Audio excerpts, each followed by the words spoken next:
अब राजीव जी कह रहे हैं कि भाई भ्रष्टाचार होगा तो जांच एजेंसियां जांच तो करेंगी, तो कोर्ट के फैसलों का इंतजार करना चाहिए। समन पर पेश नहीं होना ये स्वस्थ परंपरा तो नहीं है। गरिमा जी, पहले मैं राजीव जेटली की बस एक बात को दोहराना चाहूंगा। उन्होंने क्या कहा कि अगर आपके पास हमारे नेताओं के खिलाफ कोई भी एविडेंसेस हैं तो आप कोर्ट जाइए, ईडी के पास मत जाइए, सीबीआई के पास मत जाइए, क्योंकि ईडी और सीबीआई के पास जाने का केवल भाजपा को हक है। इन्होंने पिछले 9 सालों में, जैसे आपने आंकड़ा रखा बखूबी, जो 96% केसेस हैं केवल और केवल विरोध पक्ष के ऊपर, विपक्ष के ऊपर हुआ है। दुनिया में कोई ऐसी डेमोक्रेसी नहीं है जहां पे पूरी तरह जो एक तंत्र है, सरकारी तंत्र, केवल और केवल विपक्ष के ऊपर आपने छोड़ दिया है।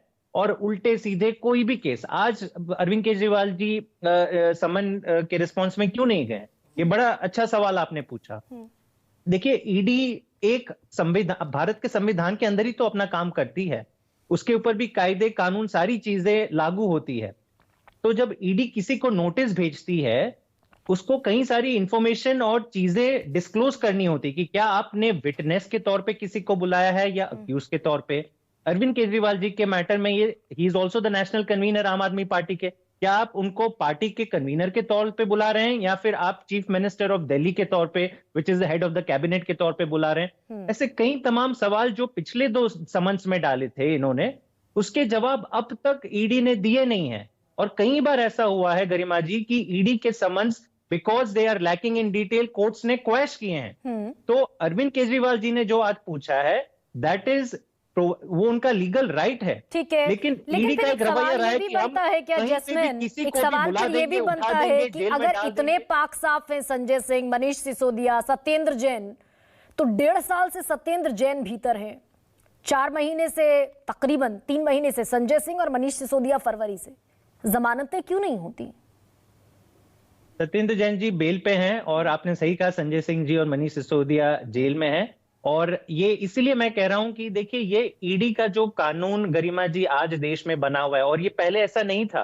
2019 में जो संशोधन किए गए हैं मोदी जी की सरकार के द्वारा, तो ईडी का कानून को अगर मैं सिंपल भाषा में समझाऊं तो इसका मतलब यह है कि you are guilty until you are proven innocent. देश में तमाम कायदे कानून ले लीजिए, दुनिया भर के कायदे कानून ले लीजिए कि you are innocent until you are proven guilty. आप किसी को अक्यूज बनाते हैं, सबूत इकट्ठा करते हैं, ट्रायल होता है, और जब कोर्ट निर्णय देता है कि हाँ आप गुनहगार हैं, तो जेल शुरू होती है। नहीं तो अदालत पर तो भरोसा रखते हैं ना, सबको उठा लो, सबको जेल में डाल दो, भरोसा रखते हैं 3 साल 4 साल। जी, अदालत पर तो भरोसा है, अदालत पर पूरा भरोसा है, लेकिन अदालत ने ही कहा, देंगे, अदालत ने कहा कि पीएमएलए के सेक्शन 45 की जो 2 शर्तें हैं उनको पूरा नहीं करते मनीष सिसोदिया।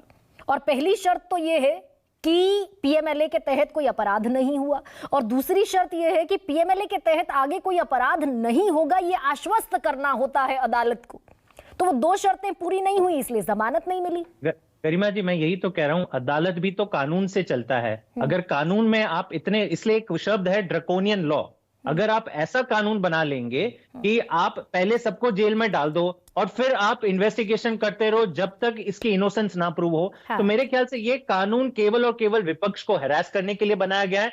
तमाम ऐसे केस, जैसे आपने कहा शुवेंदु अधिकारी, हिमंता बिश्वा शर्मा, अच्छा ये बड़ी इंटरेस्टिंग बात है कि इनकी तो स्टिंग वीडियोज हैं, उनके सबूत हैं। लेकिन एक सवाल मैं जेटली जी से पूछना चाहूंगा कि पिछले 1 साल में मुझे बस इतने बता दीजिए कि आपके इतने जो 4-5 बड़े नाम है, उनमें समन्स भी जारी हुआ है? इतने सालों साल से केस चले जा रहे हैं, आप लोगों ने खुद ने इनको करप्ट बताया है, ना कोई समन्स जारी होता है, ना कभी इन्वेस्टिगेशन होती है, एविडेंस तो दूर की बात है, ट्रायल तो दूर की बात है। आप एक बड़ा नाम नहीं बता पाएंगे। मैं यहां पर जस्मीन शाह आपके साथ हूं इस पेज पर।